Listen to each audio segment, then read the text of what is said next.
epidemiología, escalas de medición, errores. Antes de eso, imagino que estarán avanzando los grupos de práctica, trabajos. Quiero saber cómo va delegado los docentes. Todos los grupos me han dicho que ya les han respondido los doctores y ya han empezado a trabajar ya. Okay. Procuren hacer un buen trabajo,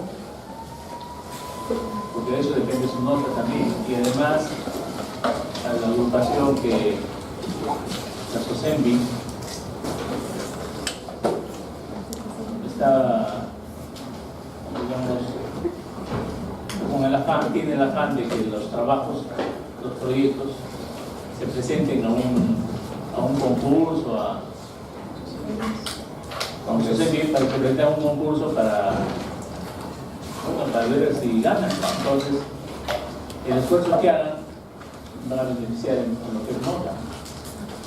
Si un proyecto que se presenta es aceptado y los resultados son buenos, definitivamente ese grupo va a tener un beneficio en cuestión nota. Aparte del beneficio que significa que están aprendiendo, que es lo más importante, porque la nota casi no sirve mucho. Entonces, eso creo que deben esforzarse, hacer, para que, bueno, está en alto el nombre de la universidad, ¿no? Eso básicamente. No sé si hay alguna otra cosa que tengan que decir el delegado en cuanto a los profesores que no estén cumpliendo. Chicos, ¿hay algún grupo que todavía no hayan empezado, tengan dificultades con su doctor? Bueno, ya. En cuanto a los gabinetes, hoy día me entregan, ¿no? Delegado. Los gabinetes me entregan hoy día. ¿Cómo? Los gabinetes. Sí, ya los tengo. Ya, eso. En cuanto a la revisión bibliográfica, me imagino que están avanzando. También ya todo tiene su tema. Sí. Sí. Ah, ya, tengo que ver. La vez pasada les dije que la epidemiología básicamente se basa en mediciones. Estas mediciones que se hacen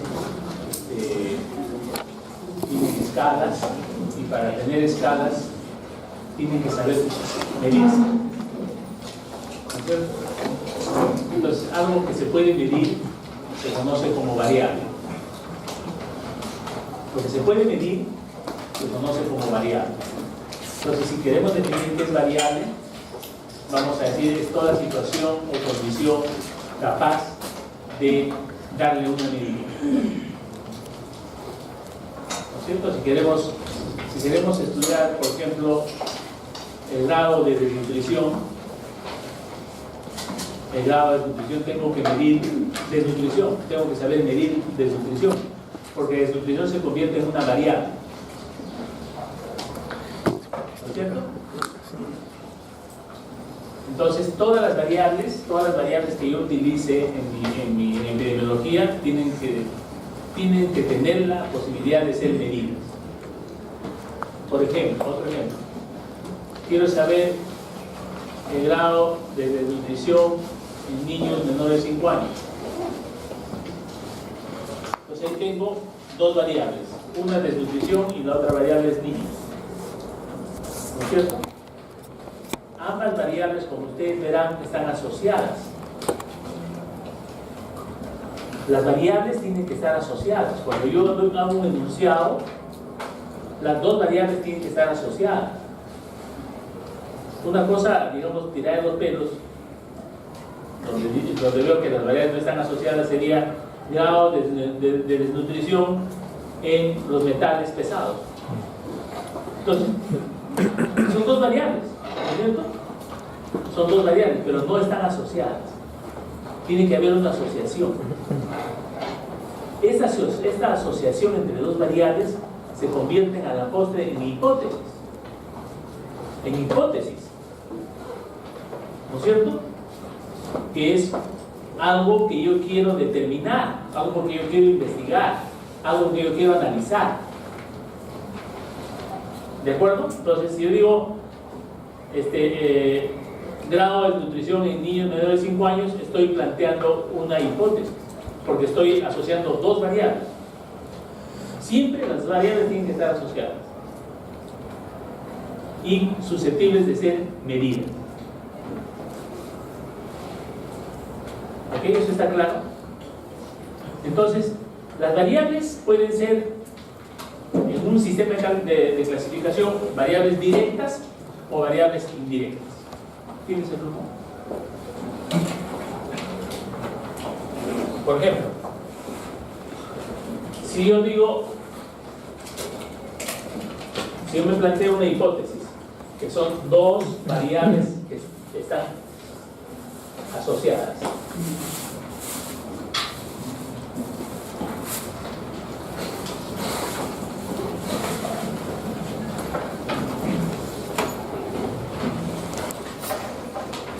Yo digo,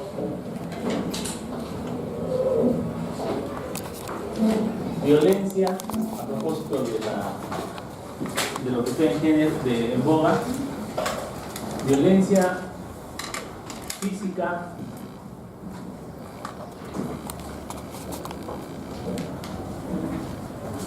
hacia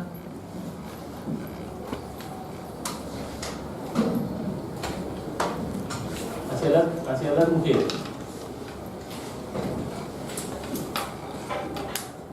¿No es cierto? Tengo aquí dos variables, violencia física,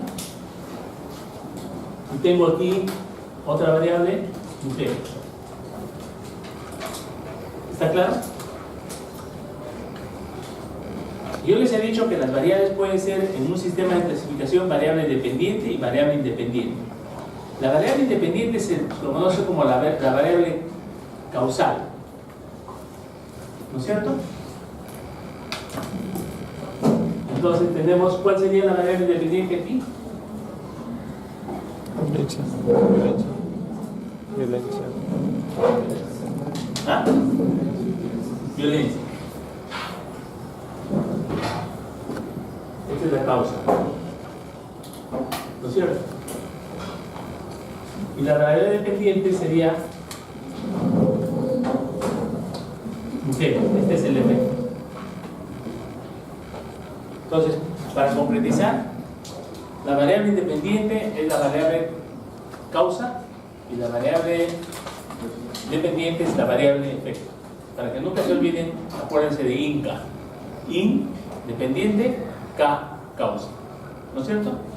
Entonces, si ustedes se acuerdan de INCA, van a decir, a ver, INCA es IN, dependiente, K, causa. ¿No es cierto? Inca. ¿De acuerdo? Inca. Entonces, esa es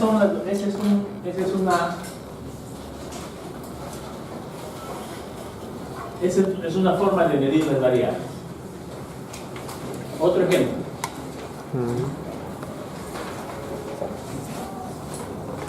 El tabaquismo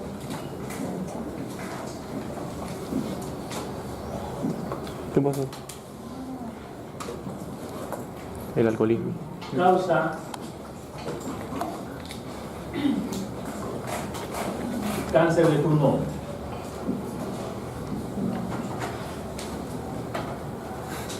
Estoy planteando dos variables que se constituyen una hipótesis. Entonces digo, el tabaquismo es una variable, cáncer del pulmón es otra variable. Entonces, tabaquismo, ¿qué sería? La variable independiente por la causa. El Inca. Y esta sería la variable dependiente. ¿No es cierto? Y esto es una hipótesis. Algo que quiero demostrar. Por supuesto ya está demostrado, pero algo que yo quisiera demostrar. O sea, podría plantear, digamos, en qué grado, qué sé yo, una investigación posterior. Sin embargo, aquí podría entrar a tallar una variable de confusión o confusora. ¿Ok? ¿Qué es esta variable confusora? Algo que podría ser de lo que yo estoy pensando esté siendo afectada por esta variable. Una variable confusora es una variable que interviene y que puede afectar mis resultados. Por ejemplo, yo sé que una variable confusora podría ser aquí la exposición al asbesto.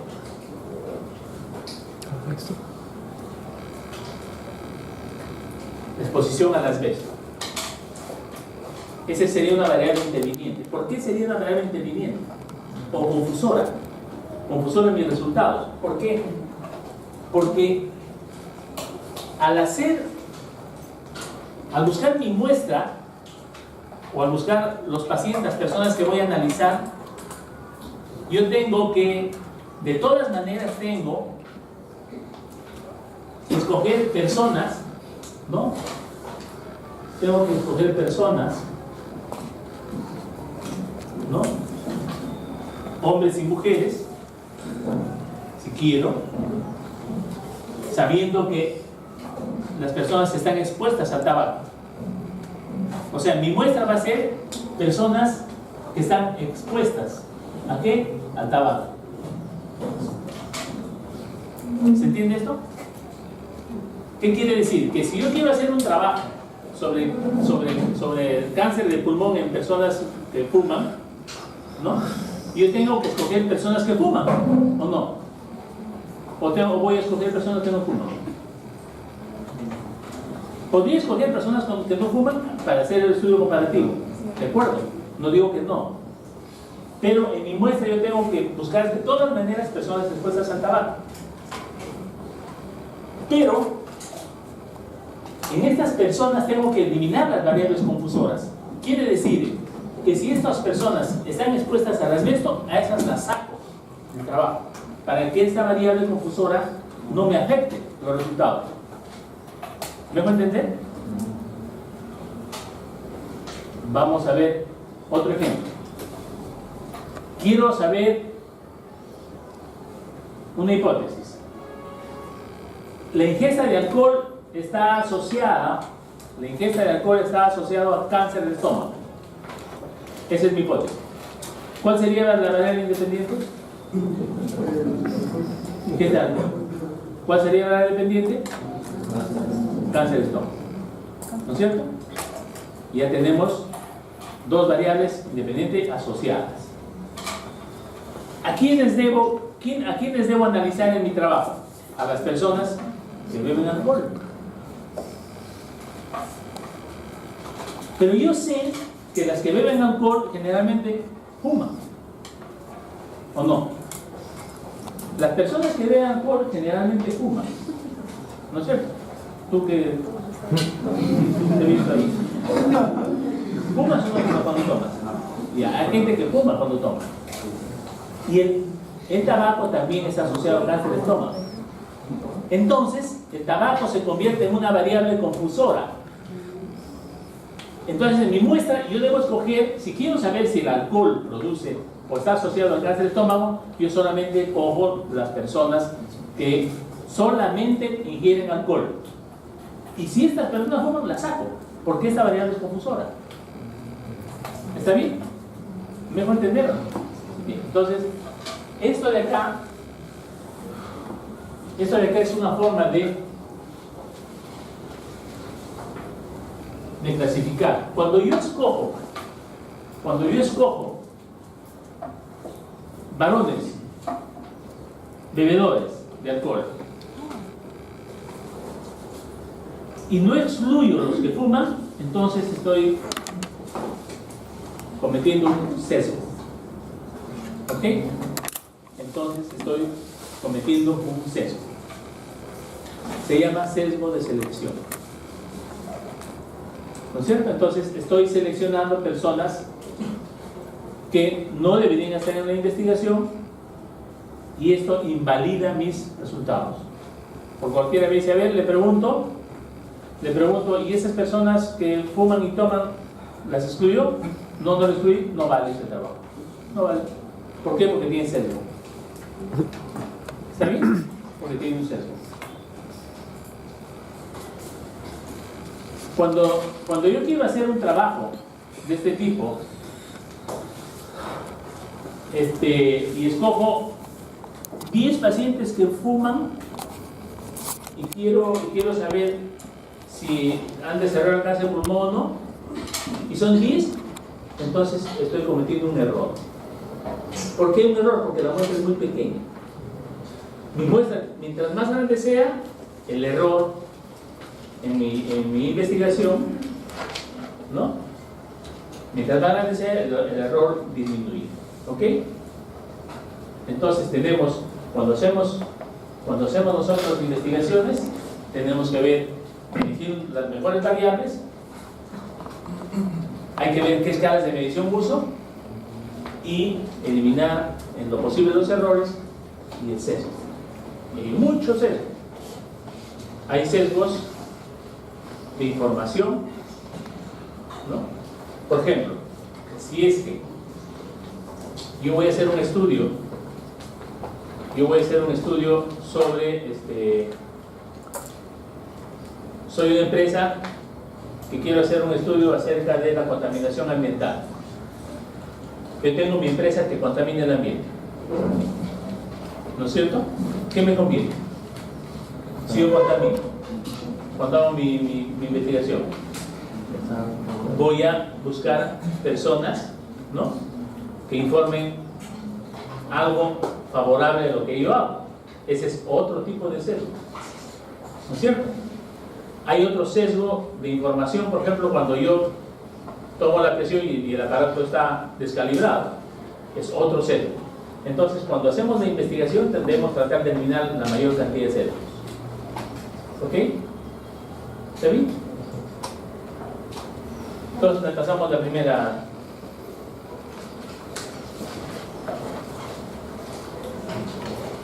Perdón. Aló.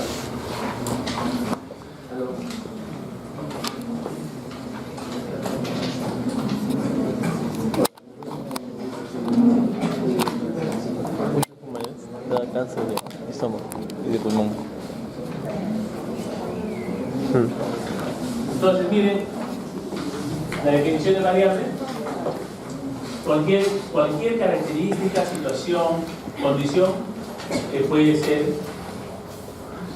medida, ¿no es cierto? Medida. Puede ser sujeto de medición. Medida. Y puede tener, obviamente, diferentes valores. ¿Quién te da los valores? El investigador. Medida. ¿No es cierto? Por ejemplo, si quiero saber, y cuando yo le doy los valores, esos valores tienen que tener fundamento. Por ejemplo, si yo quisiera saber qué factores asociados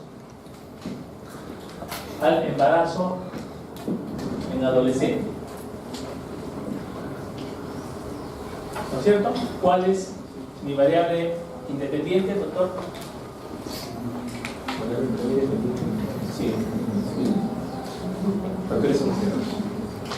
Variable independiente. No. A ver, señorita, usted, variable independiente. Independiente. Sí. La causa. ¿Ah? ¿El embarazo es efecto o embarazo es Efecto. Ya, está bien. Solamente quería confirmar, ¿eh? Entonces, factores asociados, ¿qué es? Variable. La causa de el efecto es variable dependiente. ¿De acuerdo? Esto ya se convierte en una hipótesis y lo que yo tengo que hacer es medir.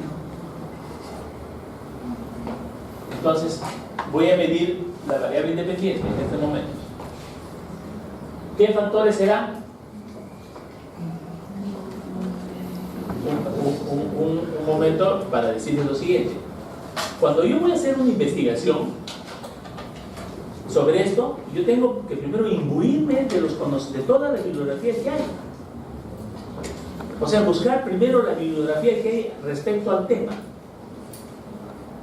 Entonces, eso tiene un tiempo, un mes, un año, 2 años, 3 años, 4 años, 5 años, 10 años, el tiempo que me demore. Entonces, yo busco toda la bibliografía y según esa bibliografía yo voy a plantear mi hipótesis. Entonces, digo, sobre esto hay un montón de trabajos, encuentras que hay un montón de trabajos, pero tú dices factores sociales para los adolescentes y han hecho un montón de investigadores han hecho eso. Entonces yo le agrego ahora más, el embarazo adolescente en la selva. No hay mucho en la selva, ok. Y en la selva, de repente hay también mucho, entonces un poquito más en la selva, le pongo en la selva de, en la selva de, por decirte, de Ocayá, qué sé yo. Ya, vamos a poner Tocachi. Entonces, porque pueden ser los factores diferentes. No es lo mismo el embarazo del adolescente en la costa que en la sierra, que en la selva. ¿No es cierto? Es lo mismo, los factores. No son los mismos los factores. No es lo mismo el embarazo adolescente en una familia adinerada que en una familia pobre. Los factores no son los mismos.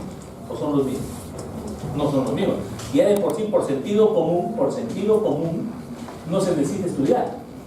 Basta tener un bagaje de conocimiento término medio y analizar y decir, ¿tú crees que el embarazo adolescente va a ser lo mismo en estratos superiores de millonarios que pobres? No, pues no.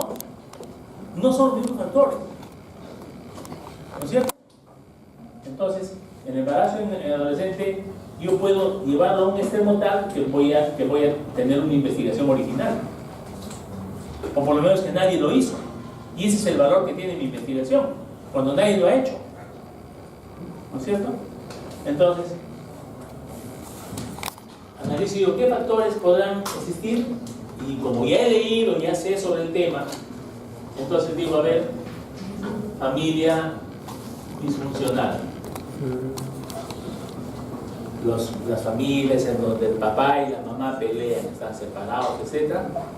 Generalmente hay más embarazo adolescente que las familias son estables. ¿No es cierto? ¿Qué más?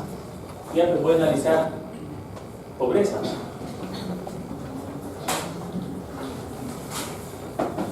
¿Está bien? ¿Yo qué estoy haciendo aquí? A mi variable independiente, ¿qué le estoy haciendo? ¿Qué le estoy haciendo? Le estoy buscando todas las causas y después de estas causas yo le voy a dar valores. Por ejemplo, pobreza, voy a decir, a ver, pobreza no pobre, pobre extremo.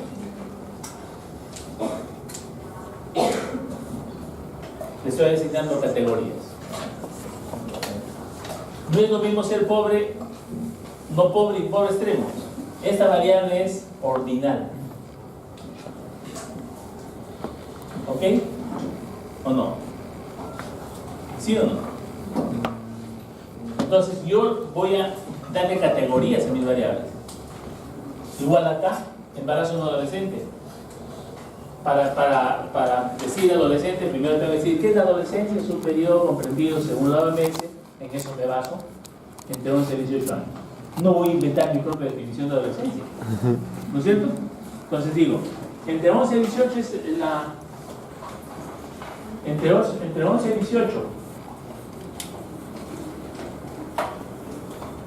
Entre 11 y 18 es la adolescencia. Entonces, ¿cómo lo categorizo? No es lo mismo un embarazo de 11 años que de 18, ¿sí? Lo más probable es que la de 11 años no se haya embarazado porque quiso, y la de 18 sí. ¿No es cierto?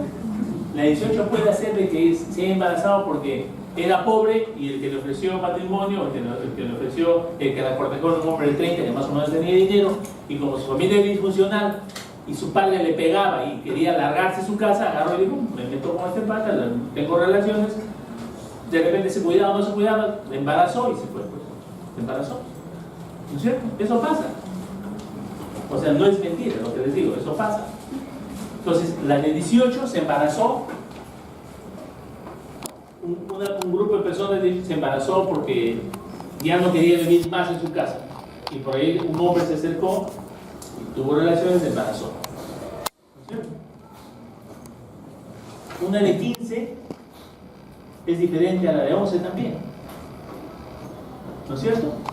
Porque la de 18 de repente sí conocía cómo cuidarse. Pero en el momento no permitió que usara ningún método. ¿Tú qué sabes? ¿Qué te ríes? Es difícil cuando tú estás tomado, tienes que te olvides del condón, ¿o no? Se olviden del condón. O sea, hay gente que sabe que tiene que cuidarte, pero como es el momento y surgió y se embarazó. Entonces, yo tengo esto también que darle categoría. Entonces puedo decir hay una clasificación del OMS que dice en adolescencia temprana, adolescencia intermedia y adolescencia tardía. Y ya lo han clasificado. Entonces me puedo basar en esa clasificación. ¿Qué estoy haciendo con mis variables? Les estoy dando una serie de valores. ¿Para qué? Para que no sea un chasco lo que encuentre, pues. Porque ya sé que analizo la adolescencia temprana en mujeres pobres, no pobres y extremadamente pobres. Evalúo la adolescencia intermedia en los diferentes niveles de pobreza y la adolescencia tardía igual. ¿No es cierto? ¿Qué estoy haciendo? Estoy midiendo. Estoy midiendo. ¿No? ¿A qué sigue?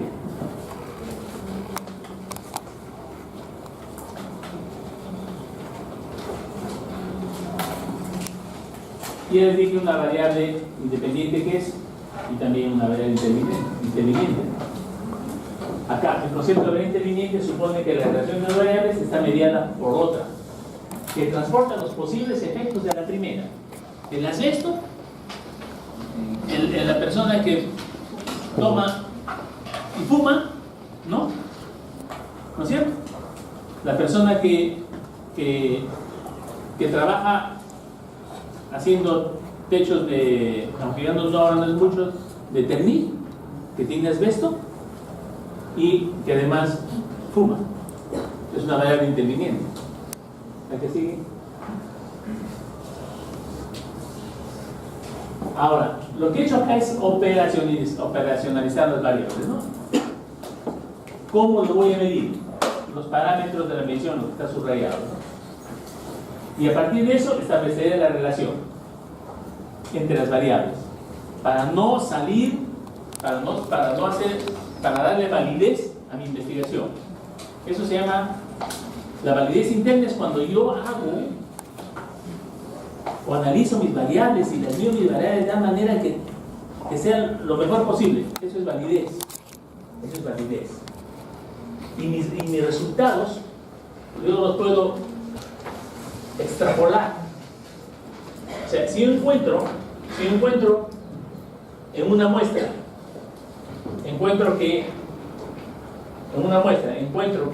la falta de conocimiento de planificación familiar es un factor para que la mujer se embarace, la adolescente se embarace, con mi muestra de 240 que tengo de adolescentes, yo puedo extrapolarlo.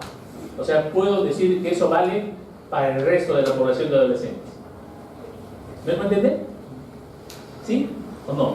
Cuando han hecho un estudio digamos, del tabaquismo y cáncer de pulmón, no han estudiado a todos los fumadores, han estudiado una muestra.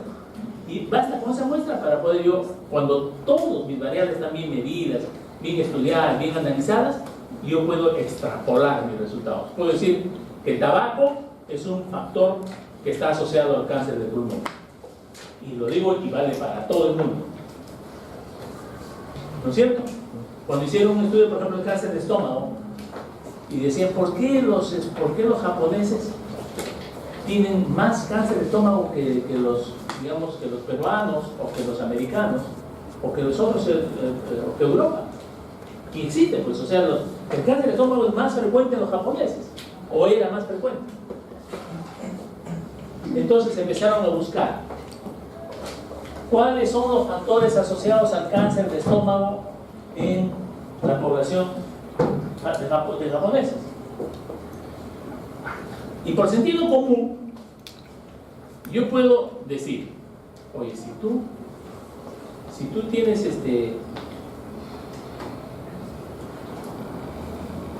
es que tú tienes cáncer de estómago, entonces yo no le voy a decir ¿qué orinas? No le voy a decir ¿qué orinas? O le voy a decir, oye, ¿qué escuchas? Yo le voy a decir ¿qué comes? ¿No es cierto? Si tú quieres estudiar cáncer de estómago, ¿qué comes? ¿Qué te da cáncer de estómago? A ver, busco. ¿Fumas? ¿Tomas? ¿Comes con mucho condimento? ¿Qué comes? ¿Comes mucho huevo? ¿Comes mucho pescado? ¿Comes muchas harinas? ¿Qué comes? Entonces empezaron a analizar y encontraron que los japoneses, como ustedes saben que el mar de Japón, que pertenece al Pacífico, es cantidad de pescado. Ellos pescan bastante. Y ellos comen mucho pescado. Y como comen mucho pescado, y como les sobra el pescado, como almacenan pescado, el pescado lo hacen ahumado. Y se demostró que el pescado ahumado está asociado al cáncer de estómago. ¿No es cierto? Entonces, en ese caso, los factores asociados habían puesto tipo de alimentación, ¿no? Y el tipo de alimentación, disgregando, operacionalizando las variables, se llegó a esta conclusión, ¿no? Igual que el cáncer de cuello uterino. Antes decían, ¿pero qué es? ¿Por qué las mujeres tienen cáncer de cuello uterino? Pues ahí tiene relación. Entonces buscaron la causa en el hombre. ¿Qué le lleva el hombre a la mujer durante el acto sexual que le produce el cáncer de cuello? Y no encontraban, pues, porque en ese tiempo lo que era la inmunología y lo que eran los estudios moleculares de biología molecular no estaban avanzados. Entonces no se podía determinar, por ejemplo, la cadena de ADN. Cuando se empieza a determinar la cadena de ADN, ya se llega a la conclusión de que es un virus. Pero antes pensaban y decían, a ver, ¿qué tiene el hombre que? Ya vamos a ver. ¿Qué tiene el hombre que le lleva a la mujer y produce el cáncer? Entonces, a ver, será el prepucio largo. Porque dijeron que el cáncer, observaban que el cáncer en las judías era menos que en las no judías. ¿Y por qué? Porque los judíos se circuncidan cuando nacen, se le cortan el prepucio. Entonces hicieron un estudio y dijeron, ya, ok, si es que el prepucio corto y el prepucio largo, ¿qué se almacena en el surco balano prepucial? El esmegma, o sea, una cosa blanca, ¿no es cierto? Que se almacena ahí, ¿o no? ¿Se almacena o no se almacena? Se almacena, pues. Se almacena, la verdad. Entonces, eso lo analizaron y era esmegma, una bacteria, era una bacteria. Las glándulas de Tyson. Lo que encontraron en el estudio microscópico de ahí de eso que se almacena en los genitales era el Mycobacterium smegmatis, que es un primo del Mycobacterium tuberculosae. Dijeron, ya esa es la causa, esta bacteria es la causa. Mentira, pues, porque cuando hicieron más estudios, no pasaba nada. Había hombres con prepucio más largo y otros con prepucio más corto, y igualito era. Entonces dijeron, las mujeres judías no tienen mucho porque los judíos son más fieles. Los no judíos son más infieles. ¿No es cierto? Entonces, ya descartar. O sea, no, eso se debe no es al prepucio, sino a la infidelidad. ¿No? Entonces, ¿qué trae tanto la infidelidad? Y empezaron a buscar y encontraron herpes, no era el herpes. Se fueron a la clamidia, no era la clamidia. Y hasta que por fin se encontró que era el virus del papiloma humano. Pero cuando una mujer Pero cuando una mujer tiene relaciones sexuales y se infecta con el virus del papiloma humano, no todas desarrollan cáncer. ¿Por qué? Entonces, se ha visto que 80% de las mujeres de 25 años, que más o menos las de ustedes, tienen virus del papiloma. Si es que han tenido relaciones, de 100 que han tenido relaciones, 80 tienen el virus del papiloma. O sea, tienen la causa del cáncer en su cuello uterino. ¿Pero por qué no desarrollan cáncer? Porque surge un concepto epidemiológico. El virus del papiloma humano es una causa necesaria, pero no suficiente. ¿Ok? O sea, para que aparezca el cáncer de cuello, ¿es necesario que esté el virus? Sí, pero no es suficiente la presencia del virus. ¿Qué quiere decir esto? Que una mujer puede estar infectada con el virus del papiloma, pero no desarrolla debido a que existen otros factores que influyen para que se desarrolle o para que no se desarrolle el cáncer. ¿De acuerdo? ¿Cuáles son los factores? En realidad no están muy bien conocidos, pero sí existen cofactores.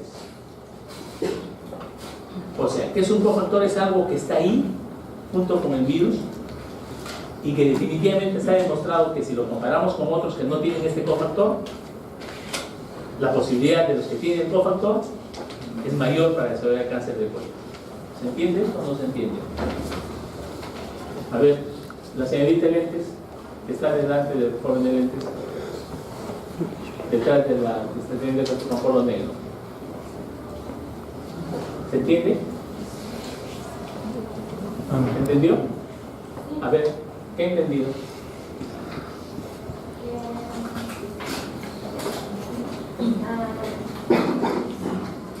El virus es necesario que se presente, pero no es suficiente para que desarrolle la enfermedad. ¿Y qué es un cofactor? El cofactor vendría a ser lo que ayuda a los virus para que se manifieste. Lo que está presente en uno y que no está presente en otro. Está bien. Entonces, lo que sí, que si una mujer que tiene el virus del papiloma humano y además tiene SIDA,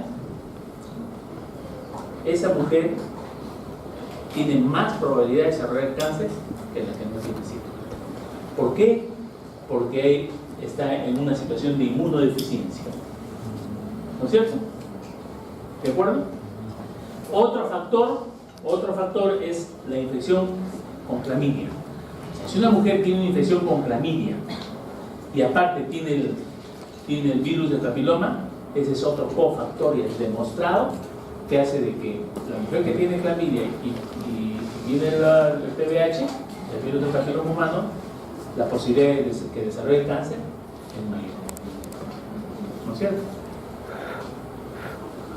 Entonces, ¿cuáles son los otros cofactores? Son desconocidos, pero podrían estar asociados al estrés, ¿no? Al estrés, porque se ha demostrado que el estrés sí es un factor para el desarrollo de cualquier tipo de cáncer, ¿no es cierto? Aquellas personas que viven un estrés constante, la posibilidad de que desarrolle cáncer es mayor que aquella que no esté en estrés. ¿No es cierto?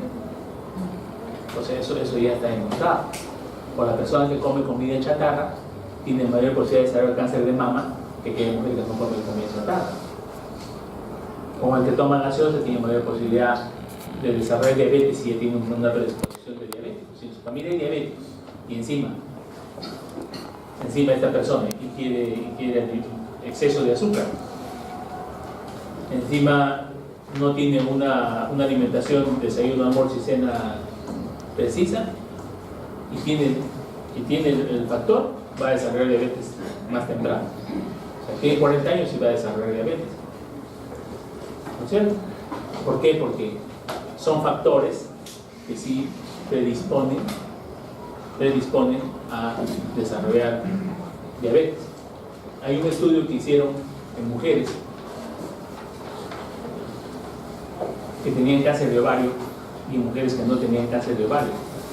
O sea, un estudio acá de mujeres sin cáncer de ovario, de la misma edad, de la misma parecida condición socioeconómica, y otro grupo de mujeres que sí tenían cáncer de ovario, de la misma edad, de la misma condición socioeconómica. Esto es fundamental en toda investigación, o sea, procurar que lo que yo comparo sea lo más parecido posible. No igual, porque no es imposible, eso es imposible. Entonces, les preguntaron sobre su vida, etcétera, etcétera. Hasta ahora no se sabe qué es lo que causa el cáncer de ovario. Nada, no se sabe, no existe una causa. Se invierten millones y millones de dólares por parte de los países desarrollados en buscar la causa, pero no la encuentran. Han pasado por microscopía electrónica, han pasado por una serie de microscopio óptico, búsqueda de algunas sustancias carcinogénicas, no lo encuentran. Entonces, ¿y qué encontraron?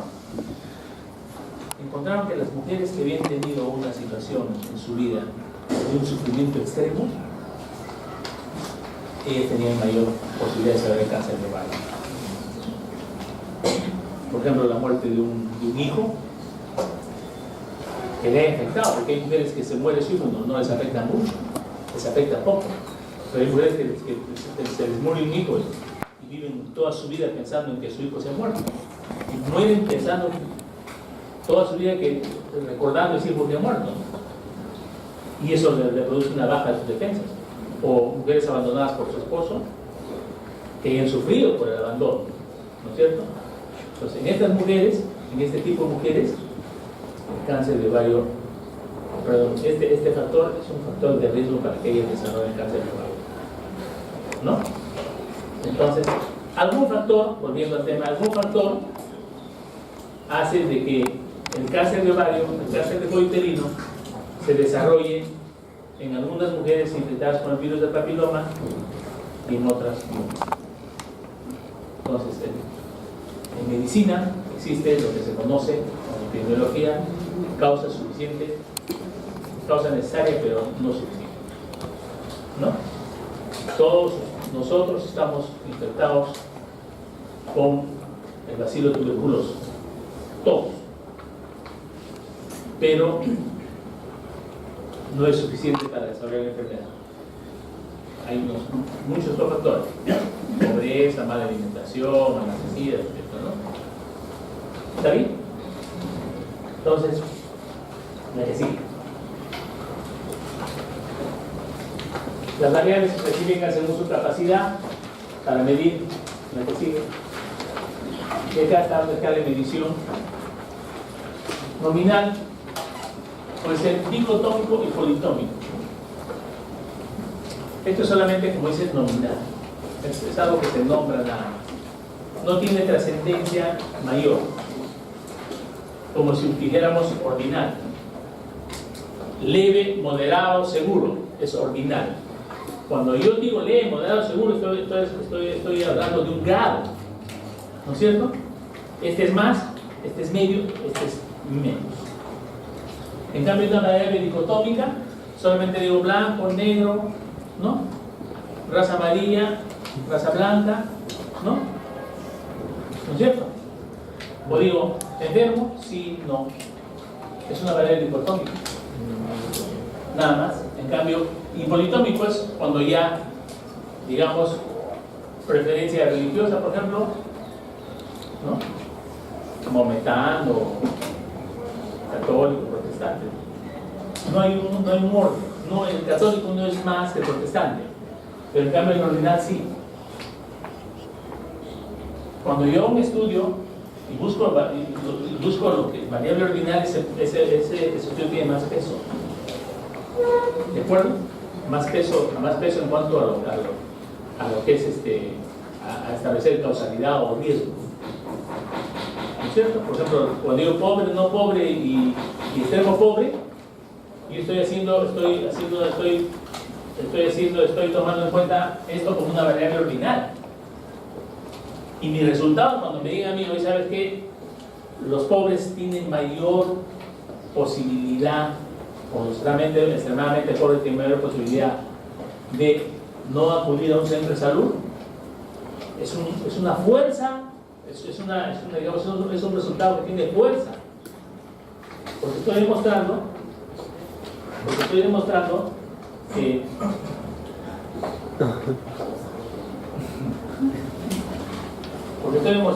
algo muy importante, ¿no es cierto?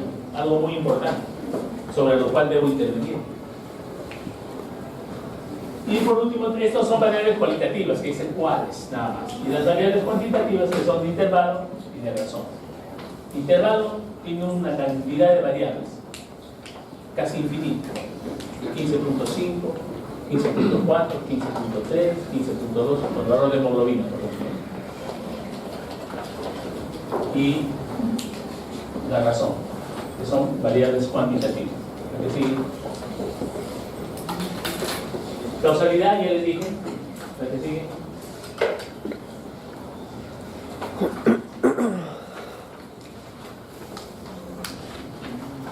Este modelo de Rodman define como causa suficiente a un grupo de condiciones y acontecimientos mínimos que inevitablemente inician o producen el enfermedad, ¿cierto?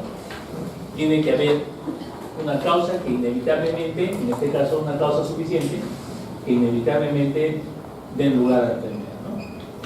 La que sigue. Ya, la que sigue. La que sigue. Este es el número de causas necesarias para suficiente. Ahora, se ha dividido los factores de tres maneras. Factores predisponentes, que es un estado de sensibilidad. O sea, cuando digo factor predisponente, estoy diciendo es aquella persona que tiene un estado de sensibilidad para desarrollar tal o cual situación, ¿no es cierto? Por ejemplo, la edad. El grado educacional. ¿Cómo el grado de educación puede ser un factor predisponente?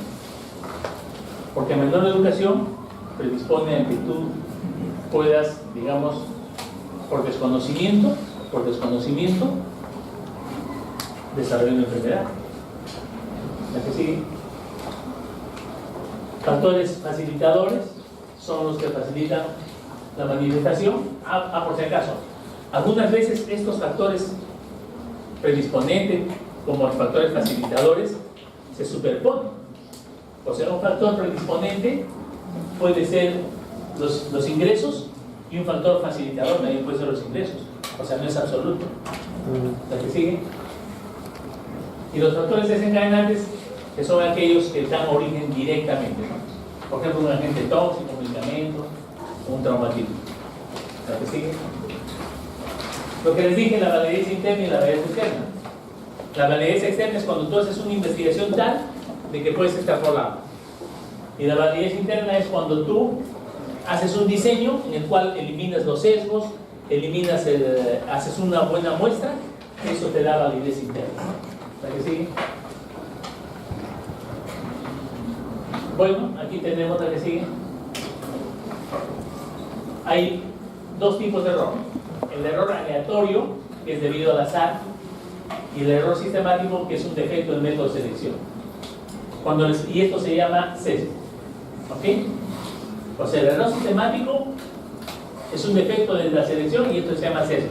Lo que les digo, cuando seleccionamos a un grupo de personas para hacer un estudio, tenemos que seleccionar a los que verdaderamente creemos que tienen el problema, y esto se llama un sesgo, y esto se conoce como sesgo. ¿Se entendió? Esto ya les expliqué hace un rato. Y el error aleatorio es solo debido al azar, y se conoce también como error de muestreo. O sea, hay que tomar una buena muestra, ¿no es cierto? La que sigue.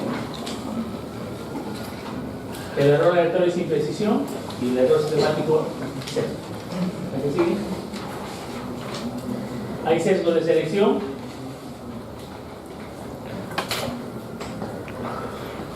Por ejemplo, en voluntarios. Usualmente los voluntarios tienen una motivación especial para participar en estudios. Entonces, cuando nosotros hacemos un estudio en voluntarios y queremos comparar al resto, puede ser invalidado, porque los voluntarios personalmente ya saben de qué se va a tratar el estudio, ¿no? ¿La que sigue? Sesgo de información, cuando ya les dije, el entrevistador busca subconsciente o conscientemente buscar que su trabajo salga como ellos quieren. Ahora los entrevistadores también intervienen ahí. Si un entrevistador es una persona que quiere que la investigación salga de acuerdo a lo que él quiere, se produce un sesgo. Y el sesgo de memoria también. O sea, si se le pregunta, ¿hace cuánto tiempo usted ha fumado? O sea, 1 año, 2 años, 3 años, generalmente no hay el sesgo de la memoria debemos tratar de eliminarlo. ¿La que sigue? Ya les expliqué la variable de confusión. ¿La que sigue? Lo que les hablé de la variable confusora, de las veces, ¿no? ¿La que sigue? ¿Alguna pregunta?